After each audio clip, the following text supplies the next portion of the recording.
Well, last season, the Baltimore Orioles were projected to be the worst team in the MLB by many outlets, ESPN included. Well, that wasn't the case. They were only 3 games away from the wild card berth in the American League. Does that happen again this year? Will we see the Baltimore Orioles in playoff contention? I got Connor Newcomb from Locked On Orioles. Let's talk about it here on a Row Report edition of OK Baseball.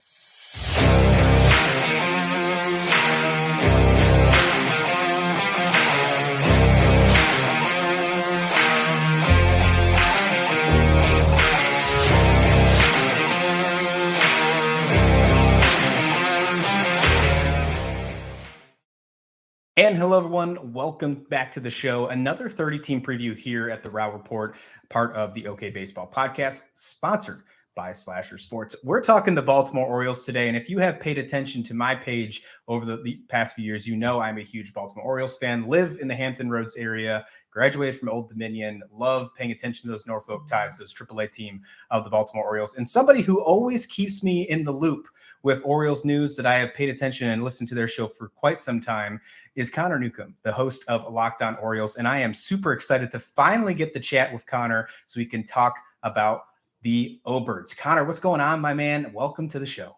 Yeah, Christian, thanks for having me on. Starting to get the itch, right? We got a couple weeks till opening day. And I mean, you could argue most exciting opening day in 6 years, probably, for Orioles fans, for people in Baltimore. So I just wanted to get here. Like, not that I can watch many spring training games anyway for the Orioles, but I'm tired of spring training games. And I just want to see the ones that count. Yeah, hopefully with everything that changes with, I know the whole issue of Camden Yards and that's a whole different podcast. I'm sure we could talk days about, and I know that we could have an entire podcast about why Mason sucks as a network, but we won't go that far. I want to talk about this Baltimore Orioles team. And the last preview I had was, and we were talking off air, was the Chicago White Sox, and 2022 did not work out well for them. But in this case, when we do a recap back to 2022 for the Orioles, it was the complete opposite, a complete flip side, if you will. Many outlets, ESPN included, that's the one that I really pay attention to. Obviously, Buster Olney's not our best friend, but they projected the Baltimore Orioles to be in last place last year by a long shot. That wasn't the case. They end up 83-79, 3 games away from the Tampa Bay Rays for that final wild card spot. When I picture the 2022 season, Connor, out of all the 30 MLB teams, the one thing that sticks in my mind is Adley Rutschman making his debut, making that circle around, taking it all in. That's what I think about when I think about the season, especially this Orioles squad. What was your perspective covering the Orioles in 2022? Yeah, I mean, that's the moment it changed, right? Adley comes up and this team, with Adley Rutschman, they played at an 89 win pace throughout the season. So if you want to extrapolate it out, which isn't too much extrapolation, I mean, he missed the first 6 weeks of the season with that tricep injury. That's not too, large a size where you can say, well, anything would have happened. I feel confident saying the O's would have been in the playoffs had they had Adley from opening day. I mean, the impact he made defensively, offensively, just with that pitching staff being back there behind the plate. And it was fun. And I mean, it's so funny to think back because April was really bad. I mean, this team was 7-14. They lost their first 4 or 5 games, I believe, to start the season before they even got a win. It was not good early, and they could not hit at all. And to turn that into a team that, as you said, was 3 games out by the end of the year. And yeah, they got eliminated in the final week. They didn't get to play up until the final day in the playoffs. But the calendar legitimately hit October, and the Orioles were still mathematically alive in the playoffs, which was something no one could have seen coming in 2022. I mean, it was just fun. Baltimore is a baseball town when the Orioles are good. I know the Ravens have dominated things here for years. They've won 2 Super Bowls, so for good reason. But Baltimore is a baseball town when the team gets good, and you started to see that again last year. Obviously, with the few years back, you talk about the big trades with Manny Machado. You see Jonathan Scope go, a handful of pitchers leave, and you could tell there was no doubt about it. They were going down to the nuts and bolts and doing a complete rebuild. You see teams like the Houston Astros, Atlanta Braves do succeeding. And then you sign a guy, Mike Elias, to take over your rebuild coming from that Astros organization. What Mike Elias has done has been quite impressive. And we're starting to see the first wave. I guess we saw, that's a good way to say it, the first wave in 2022. How have you liked Mike Elias what he's done for the Orioles?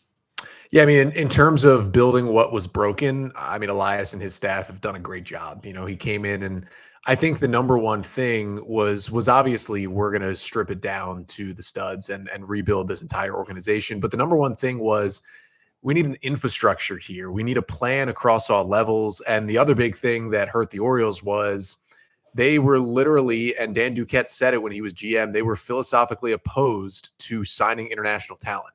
You look at the Astros, a team you mentioned. I mean, you look at that starting rotation, it is mostly guys that the Astros signed internationally when they were 15, 16, 17 years old and built them into all-star level starting pitchers. The Orioles didn't even go there at all, let alone go for the top guys. So we're still not seeing the fruits of that labor yet, because when you have to start so far behind the eight ball and you're still signing guys when they're 16, it's going to take a while for that to take effect. But he fixed that. The drafting and developing has been just night and day from what the old regimes were. I mean, I did an episode earlier this offseason where I went back and looked through the Orioles' first round picks and just their drafts in general, because it was my theory that the 2019 draft, where the Orioles got Adley Rutschman, Gunnar Henderson, and Kyle Stowers with their first 3 picks, was their best draft ever in terms of hitting on the top picks. And I just thought, probably not. I was like, they probably had better drafts. And I went back and looked. It wasn't even really that close. 2019 was the best draft ever. And, those guys all just got to the big leagues last season, and already it pretty much feels like the best draft. So he's revamped that entire system. We still don't know what he's going to do and what he's going to be allowed to do at the major league level. And that still remains to be seen. A 1-year, $10 million contract to Kyle Gibson is still the most money he's given to any free agent. No free agent has gotten a multi-year deal from the Orioles since Mike Elias took over. So that's still a big question mark. But in terms of minor league and organizational things, I think he's done a great job. Yeah, you talk about him flipping the organization on its head. Now, according to Baseball America, they are the number 1 farm system in all in baseball. You talk about one of your prior episodes. You also had another episode on Locked On Orioles just last week, I believe, talking about the top trades in Mike Elias's time.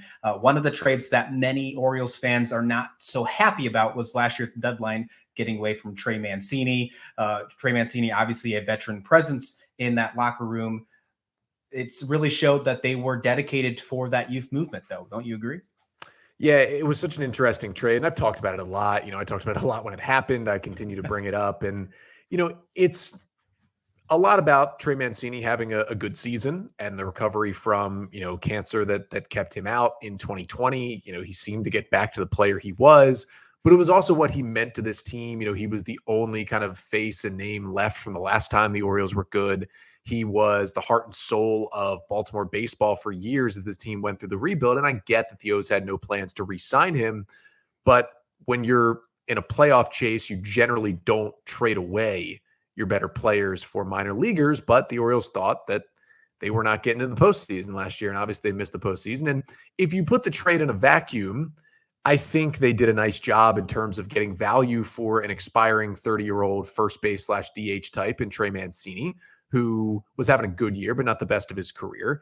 And they got a couple of pitching prospects in Chase McDermott and Seth Johnson, who could be really good, but the optics of it were not so good. And that has kind of been a theme for the Orioles since Mike Elias has taken over, where the process is probably going to net them maybe more wins in the future, but you sometimes have to do things where the optics are better than the process to keep the fans on your side. And the O's haven't really made that move yet. That move could be extending Cedric Mullins, extending Adley Rutschman. It could be even like a small extension for like a John Means type, just to keep him around for a couple more years. They haven't done that optics move. I mean, the closest thing they've done to it is bring back Michael Givens this offseason, who fans liked and had a good, career as a middle reliever in Baltimore. But that's a 1-year, $5 million deal for a middle reliever. I mean, that's not something that's really going to, make the big headlines. So we're kind of waiting for that flip side of it. And some teams are just so tactical that they never do those moves. And that might be the Orioles moving forward. We'll see. But again, those 2 trades, the Jorge Lopez and the Trey Mancini trade, did they make the major league team worse? Yes, they did, in a playoff race. And that was a problem. But in a vacuum, did they gain the O's value in the future? Yes, they did. So it's still tough to fully evaluate those trades, because I think they both hurt the O's chances to make the playoffs last year, but there's a strong argument to be made that they, helped the Orioles 2025 playoff chances. So it's it depends on your outlook on the team, really. Yeah, that's a really good look at it. And I think it's only fair to wait until maybe at least this trade deadline to take another look back and see the worth on some of those prospects after getting rid of, as you said, an all-star reliever and a team leader and Trey Mancini. Speaking of the rest of the free agents, as we wrap up the Orioles moving into the offseason, into spring training here, Jordan Lyles, we see him head off. He was an inning eater for the Orioles last year. He goes to the Royals, but you did pick up Kyle Gibson, as you mentioned earlier, 1 year, $10 million. Michael Givens, as you already mentioned, a relief pitcher coming back to the Orioles. I saw someone make a really good jersey edit on social media. They did a really good job on that one. And then Adam Frazier, I thought this was an interesting pickup coming over for the Mariners. 31 years old, second baseman. With all this young infield talent, you get a guy like Adam Frazier. Where does he fit in with this system? Yeah, Frazier is the fallback option, right? Now he's going to be on the major league roster, so he's not necessarily like a guy you'd bring in on a minor league deal, stick him in AAA till something went wrong. Like, he's going to play a lot because he is the veteran presence who has been there. And he wasn't very good for Seattle last year. He had a coming out party in the playoffs, but his regular season was not good. But before that, when he was in Pittsburgh and even a little bit in San Diego, like, he had some good seasons. You know what he is? He's not going to hit for power. He's a slap hitter. He goes the other way. He's got a solid batter's eye, and he plays good defense at second base and can play the outfield as well. But he kind of set a trend for these Orioles signings. You mentioned Gibson and Michael Givens and bringing in James McCann as well. And the Orioles just wanted to raise the floor on this team a little bit. Basically, just in case some of the guys who really had career years in 2022, some of the young guys, kind of take a step back, which happens to a lot of players around Major League Baseball when they're still early in their career. So if guys take a step back, if a Jorge Mateo is not the player defensively he was, if Ramon Arias does not produce like he does, if Gunnar Henderson goes through some, tough stretches, which he will in his first big league season, you have a guy in Adam Frazier who, it's not super exciting, but you know what you're going to get. And, you replaced Rougned Odor, who was one of the most roller coaster players you can have, with more of we kind of know what we're going to get every single day with Adam Frazier, and you'd rather have that as your floor guy than a very, volatile guy like Rougned Odor. So that's what they did. They improved the team slightly. They improved the floor, and it's hopefully so the bottom doesn't fall out if some other guys have maybe, some sort of sophomore slump. Gunnar Henderson, what an exciting prospect he is. He is ranked by many either the number 1 or number 2 prospect, depending on what website you look at. I mean, how exciting is Gunnar going to be? If you have lived under a rock for, let's say, the last 6 months, Connor, and you had to explain what type of player you can get out of Gunnar Henderson, what would you tell these listeners? He's a guy who, when you look at him, you see big left-handed power bat. You see a guy who you think in today's game is going to hit 35 home runs, but he's going to strike out a lot, not going to hit for a super high average. But then when you watch him play, you realize he's going to hit those 30 to 35 home runs. He's also going to hit doubles. He also has really, really sneaky speed. He also is an elite defender at both shortstop and third base on the left side of the infield. And although there is some swing and miss in his game because it's baseball in 2023, it's not nearly what you would think it would be for a left-handed hitter of his stature when you think about other guys around the league. He is the complete prospect package. That's why, as you said, he's basically number 1 everywhere. And he's going to be the opening day third baseman for the Orioles this year and switch between that position and shortstop throughout the year. And just, it's a sweet swing. He is, mature beyond his years, even though he's 21 years old. And it's just exciting that, we've only seen him for a month in the big leagues. He was on for a month at the end of last year, and he's only going to get better. Yeah, he's going to have some growing pains because it's his rookie season and everybody has them, but it's going to be really fun to watch him this year. Adley Rutschman obviously is a player that we are going to be paying attention to, and that is the player that many baseball fans just pay attention to when you think of the Baltimore Orioles. You mentioned how there's a possibility maybe we'll see an extension from him. Hopefully that happens. We need to see that maybe start working with these prospects, and Adley seems to be the guy that you should start. But he had, for the most part, with the exception of that injury at the beginning of last season, we saw a full year of service time out of Adley. Do you believe in the sophomore slump? Do you think that is something that maybe you have to sit back and have some sort of concern? I don't think so as much. I think his floor as a player is so high. Like, this is something that was talked about when he was a prospect. People talked about that, his ceiling might not be as high as like a Wander Franco or even like a Gunnar Henderson. They were like, if Adley hits like number one best case scenario, he might not be as good as those guys. But the reason he was number one for so long and he was the number one pick is it was always written about by prospect people. He might have the highest floor we've ever seen as a prospect because he's so good defensively as a catcher. He calls the game so well. He's a switch hitter who swings it well from both sides. He has incredible plate discipline that even if Adley Rutschman hit 220 next year, he'd still be like a 3 to 4 win player because of how valuable he is in every other part of the game. So I don't even think there can be a sophomore slump because his floor is just so high. And that's with him having a down year. Now, think about if he does hit well, he's going to be an all-star and one of the best players in baseball. Yeah, I love that. All right, spring training's in full swing. We're also seeing the World Baseball Classic. A lot of Orioles doing big things in the World Baseball Classic. Anthony Santander is, every time I look, I feel like I'm refreshing the feed and I'm seeing you posting a home run from Santander on the Twitter. But take me through spring training so far, World Baseball Classic. I guess we'll really focus more on the spring training side since that's the actual Orioles. What's a position battle that you are really focused on so far this season with this Orioles team? Even though lots of prospects coming up, you still have a lot of core players, but there's got to be something that's still a position open for grabs. Yeah, I think a lot of people are focused on like the backup first baseman. We've seen a lot of talk about that. The O's brought in a lot of like retread guys like Ryan O'Hearn and Lewin Diaz and Franchi Cordero, Nomar Mazara to compete for that spot. I honestly don't think that spot's going to exist. I think the O's are going to fill it with some versatile guys already on the roster. I think what I'm really interested in terms of position players is how the Orioles are going to deploy this infield. Now, I don't think there's like spots up for grabs. I think it's pretty certain that Gunnar Henderson, Ramon Arias, Jorge Mateo, Terran Vavra, and Adam Frazier are all going to make the team as the infielders. But the question is, none of those guys are like true bench guys. And a couple of those guys can also play the outfield. And so I'm going to be really, really interested to see how the Orioles, how Brandon Hyde, their manager, gets all these guys into the lineup, rotates guys. He does have kind of 2 lefties and 2 righties in there at times. They can deploy the matchups, but you also don't want to really sit Gunnar Henderson even against lefties because he's so good. You want to play him every single day, but he'll play third and short to kind of mix things up. You've got Ramon Arias, who literally won the Gold Glove at third base last year. And when I projected the Orioles opening day lineup on a episode that'll actually come out here on Tuesday, I put him in as the DH in the opening day lineup because the Orioles just have so many infielders to move around that was the way to get him into the starting 9. So I'm just really intrigued to see how they mix and match every day with all these infielders. And that's not even including all the prospects in the infield that are still in AAA that'll probably be in the big leagues at some point this year. Yeah, definitely got to get your take on some of these prospects. But before we do that, I want to take a quick look at this rotation.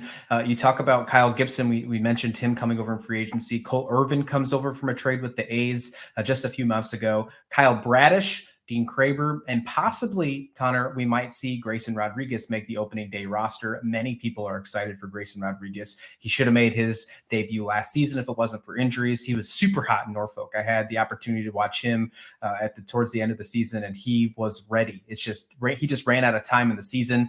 What's your takeaway from this rotation, and especially your takeaway from Grayson Rodriguez?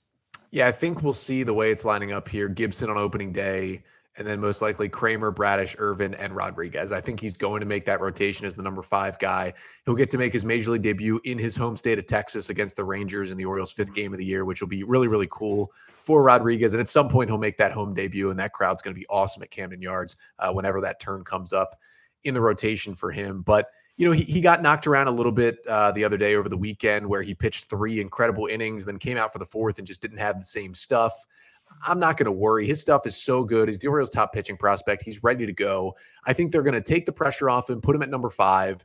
They're going to say, hey, you're going to have like an 80 pitch count. You're not going to go more than 5 innings in your first few starts. They're going to take all the pressure off him that they can early in the year and save his innings, build him up throughout the season, and get him hopefully ready for September and October because the O's will need him.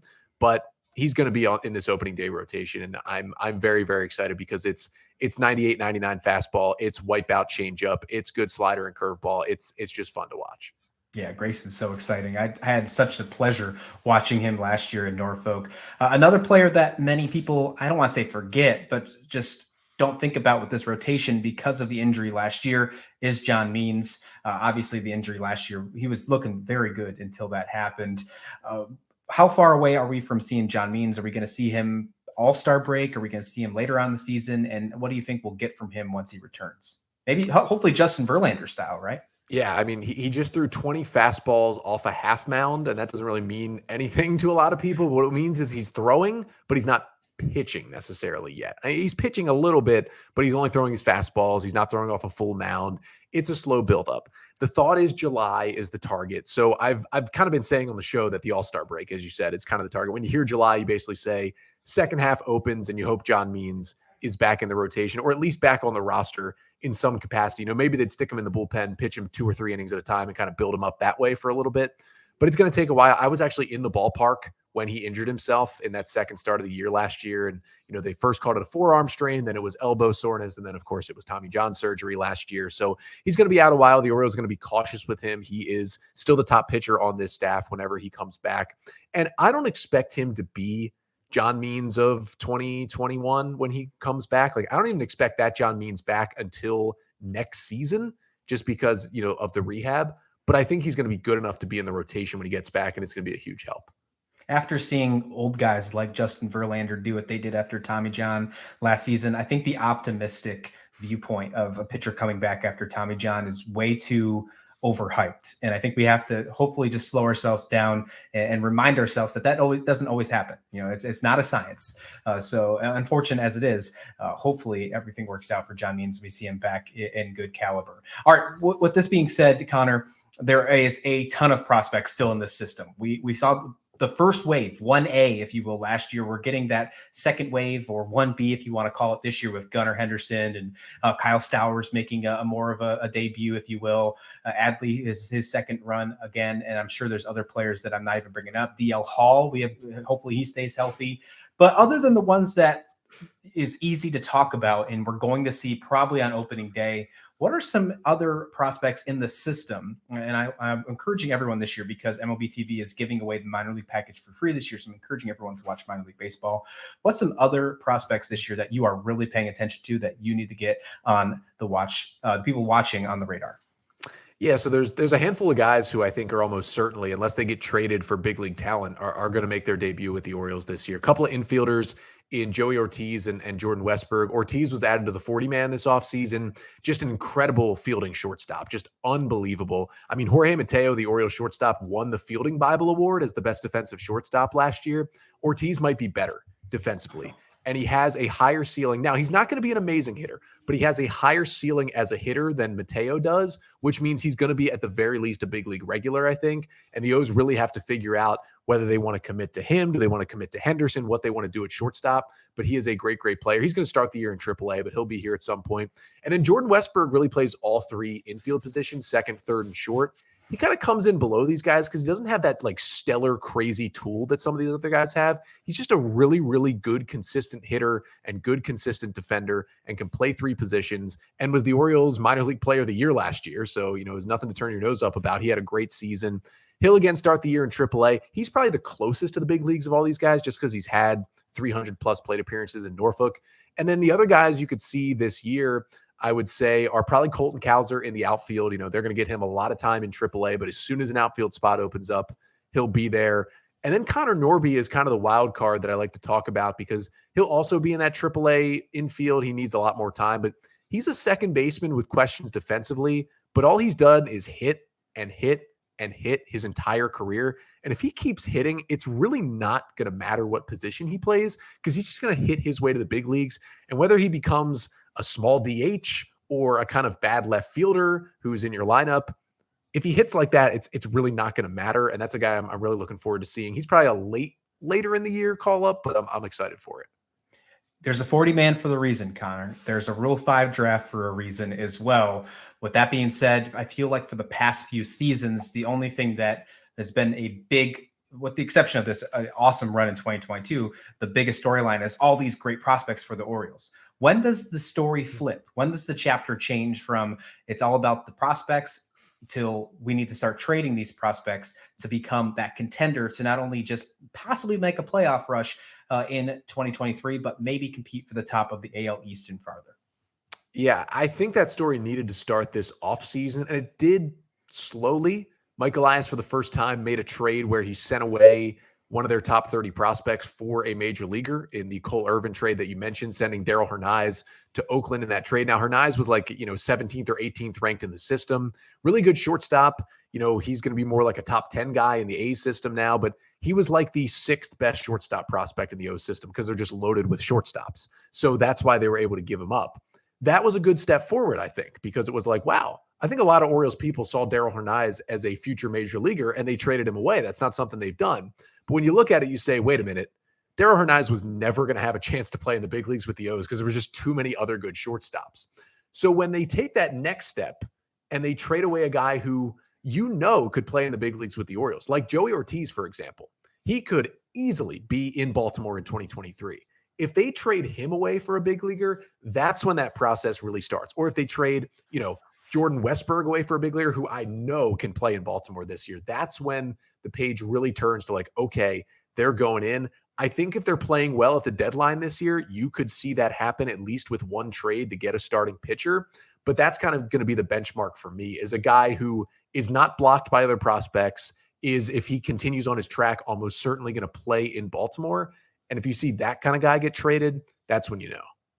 Well, let's hope that they stay as hot as they were in 2022. And that's where I want to go to finish this one up here. I want your predictions. Last season, Connor, 83 and 79. That was, although it's an exciting season, that was still 4th place in the American League East. What a tough division this one is. That was 16 games behind the Yankees, but only 3 games out of the playoffs. What I want to know is 83.5 is where I'm going to put the over-under. So win total over-under based on last year. And where do you see Baltimore finishing in the AL East this year? This is going to be a super unexciting prediction, but I'm going to go with 4th again. Okay. I think Boston might be a disaster this year. I think they added some things, but they just got older and they lost Bogarts and they have no starting pitching. I'm concerned for that team. I'm going to say over with 84 wins. I'm going to say they increase by 1 win, go 84 and 78. I think they're going to learn a lot about the team this year. I think a lot of those prospects I mentioned we're going to see in the big leagues for certain stretches.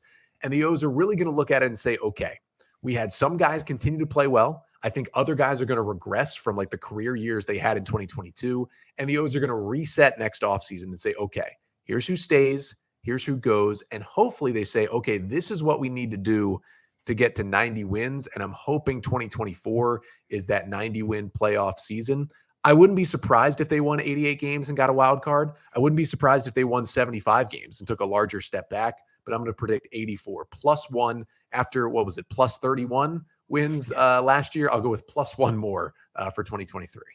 I have never remembered a swing bigger than the Orioles did from 2021 to 2022. Now, I'm sure you probably looked at it. Has there ever been a swing that big? I believe the last one was like in the late 1800s. I think was the stat that was going around for plus 31. Insane. Absolutely insane. What you got coming up on Locked On Orioles this week, Connor?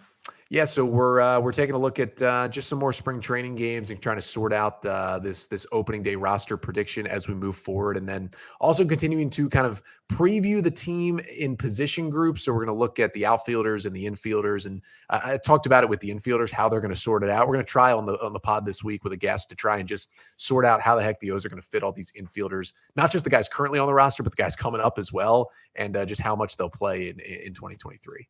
Yeah, I'm super excited to see them in Norfolk as well. If they want to get more of Locked On Orioles, where's the best way they can find you? Yeah, check us out on Twitter at Locked On Orioles. And then you can find the podcast 5 days a week, Monday through Friday, about 30-minute episodes, perfect for that commute into work.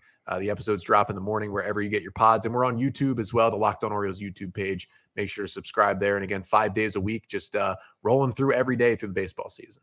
Love it. Fantastic. And I am a everyday listener from Locked On O's, so I recommend you do the same. Join Connor. It's worth the listen every single day of the week. So please go ahead and do so. You can also find that information in the episode description below. But that's going to wrap it up for this episode of the Route Report here at OK Baseball. Thank you once again for Connor Newcomb to joining me to talk about the Baltimore Orioles.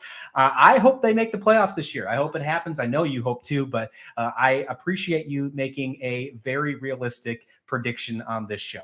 We'll be back here with another team preview episode as we're getting closer and closer to opening day. We are just a few weeks away, and then we'll be back with more OK Baseball flagship shows as we give you 30 team coverage every single day of the season. Until then, we'll see you back here next time. Take care.